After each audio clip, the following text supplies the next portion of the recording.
Ada dua hal ketika seseorang memutuskan pergi dari hidup kita. Dia akan kembali lagi ke kita atau dia tidak akan pernah kembali. Pun begitu dalam dunia sepak bola. Seorang pemain bisa saja pergi dari suatu klub tanpa kembali. Namun tidak menutup kemungkinan ia akan kembali lagi.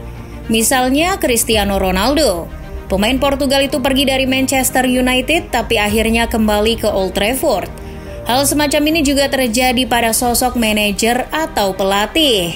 Klub yang sudah mengakhiri hubungan dengan seorang pelatih belum tentu benar-benar berakhir. Sebab boleh jadi suatu saat nanti, sang pelatih bakal kembali lagi ke klub lamanya.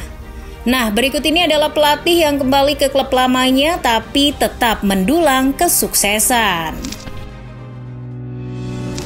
Sir Kenny Dalglish merajut warisan hebatnya bersama klub Merseyside, Liverpool.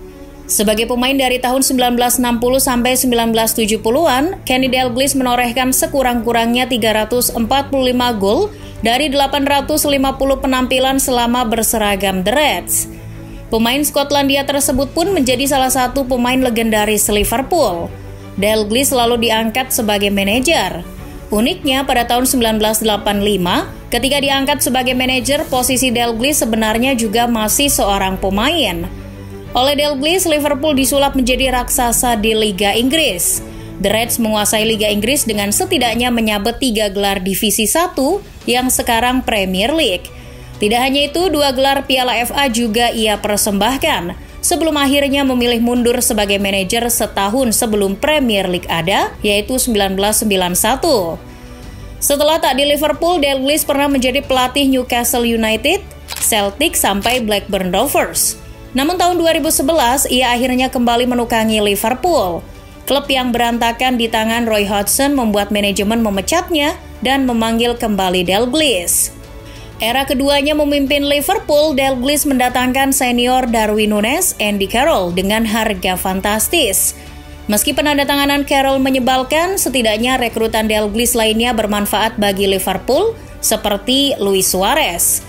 Sayangnya masa kedua Dalglish tidak lama, hanya 18 bulan. Walau begitu, ia masih bisa membawa Liverpool juara Piala Liga musim 2011-2012. Ia meninggalkan Liverpool lagi setelah tim itu hanya bisa dibawa ke posisi 8, Brendan Rodgers masuk menggantikannya. Jupp Heynckes merupakan pelatih kawakan di Bayern Munchen. Ia mulai dipekerjakan sebagai pelatih tahun 1987. Ia bertahan di FC Hollywood cukup lama, yaitu dari tahun 1987 sampai 1991. Periode pertamanya itu mengantarkan Bayern Munchen juara Liga 2 kali. Namun ia harus dipecat karena gagal di Piala Eropa. Namun begitu, pada akhirnya Die Roten memanggilnya lagi untuk melatih tahun 2009, tapi hanya sebagai pelatih sementara sepeninggal Jurgen Klinsmann. Ia akhirnya menjadi manajer permanen Die Roten lagi tahun 2011. Heynckes menggantikan Louis van Gaal ketika itu. Seolah tidak ingin mengecewakan publik Die Roten, pada periode keduanya melatih, Heynckes langsung tancap gas. Salah satunya, ia membimbing Bayern Munchen meraih treble, Liga Champions, Bundesliga, dan DFB Pokal pada musim 2012-2013. Lalu pada 2013, Heynckes kembali meninggalkan Bayern Munchen yang ketika itu menunjuk Pep Guardiola. Namun ketika dikira akan pensiun, Jupp Heynckes justru kembali lagi ke Die Roten tahun 2017. Ia menggantikan Carlo Ancelotti yang dipecat. Pada periode ketiganya melatih Munchen, Heynckes masih bisa meraih trofi Bundesliga. Pelatih dari Portugal, Jose Mourinho barangkali ada dalam hati para penggemar Chelsea. Sebab Mourinho merupakan salah satu pelatih Chelsea yang sukses. Ia pernah membawa The Blues juara Liga Inggris 2 musim berturut-turut, 2004-2005 dan 2005-2006. Tidak hanya itu, di Chelsea Mourinho juga meraih Piala Liga dan Community Shield, membuat ia memproklamirkan diri sebagai The Special One. Namun pada musim 2006-2007 keadaan memburuk. Dasar Mourinho, ia dikabarkan berselisih dengan bos Chelsea kala itu, Roman Abramovich. Setelah tak di Chelsea, ia ke Inter. Di sanalah Mourinho meraih treble bersejarah sebelum akhirnya merapat ke Real Madrid. Tak disangka pada tahun 2013 Mourinho secara sensasional kembali ke Stamford Bridge. Tidak butuh waktu lama bagi Mourinho untuk kembali memberi prestasi untuk Chelsea. Pada musim 2014-2015, Mourinho lagi-lagi memenangkan Liga Inggris untuk The Blues. Selain itu, pada musim yang sama Mourinho juga mempersembahkan trofi Piala Liga. Mourinho akhirnya meninggalkan Chelsea lagi tahun 2015 menyusul hasil yang buruk. Harry Redknapp adalah orang di balik suksesnya Portsmouth ke Liga Inggris. Redknapp membawa Portsmouth promosi ke Liga Inggris pada musim 2002-2003. Sayang sekali, setelah menuntaskan tugasnya itu, Redknapp memilih mengundurkan diri. Dalam laporan Mirror, disinyalir hal itu karena ia terlibat perselisihan dengan pemilik Portsmouth ketika itu, Milan Mandarich. Akhirnya Redknapp pergi dari Portsmouth tahun 2004. Setelah tak di Portsmouth, Redknapp didekati Southampton. Klub berjuluk The Saints itu akhirnya merekrut Redknapp. Ia diberi tugas berat untuk menyelamatkan tim dari degradasi. Ironis, Redknapp tidak berhasil melakukannya, sehingga ia pun didepak Sutton tahun 2005. Ia pun kembali ke Portsmouth. Pada era keduanya itu, Redknapp mempertahankan klub berjuluk Pompey itu di Premier League. Tidak cukup sampai di situ, pelatih yang turut memoles Luka Modric itu juga membawa Portsmouth juara Piala FA di periode keduanya, tepat pada musim 2007-2008, sebelum akhirnya ia memilih pergi ke Tottenham Hotspur. Ada kredo unik bahwa jika Anda memenangkan trofi Liga Champions 3 kali beruntun, Anda bebas menentukan nasib Anda sendiri.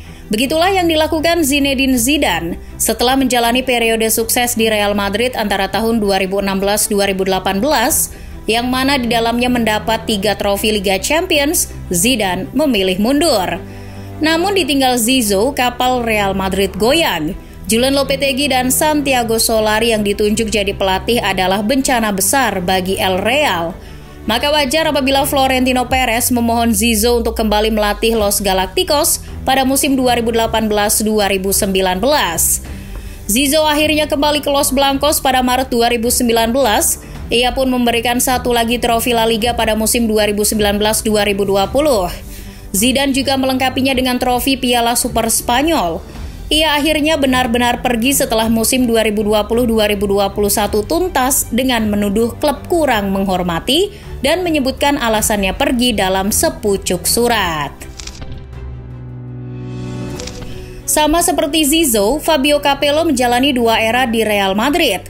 Mantra pertamanya di Real Madrid adalah musim 1996-97. Ketika itu Fabio Capello terbilang sukses.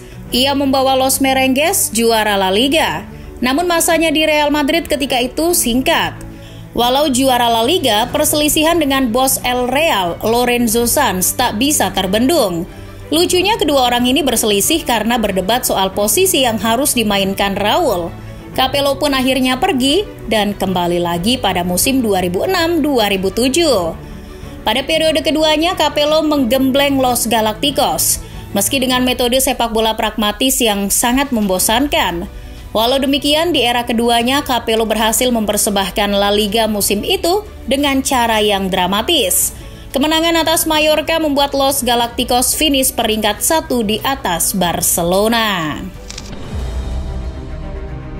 Terakhir tentu saja Carlo Ancelotti. Ia adalah sosok pelatih tercerdas yang pernah dimiliki Real Madrid. Tahun 2013 adalah era pertama Carlo Ancelotti di Los Merengues. Ketika itu ia merapat ke Bernabeu setelah berhasil membawa PSG buka puasa gelar Ligue 1. Ia mengemban tugas berat di Los Galacticos, sebab El Real sedang mengincar gelar ke-10 Liga Champions. Namun bagi Ancelotti itu bukan masalah besar, hanya butuh 1 musim untuk Carleto memberikan trofi La Decima untuk Real Madrid. Bersamaan dengan La Decima, Don Carlo juga mempersembahkan Copa del Rey. Namun tahun 2015, Carleto dipecat Real Madrid hanya untuk kembali lagi pada tahun 2021.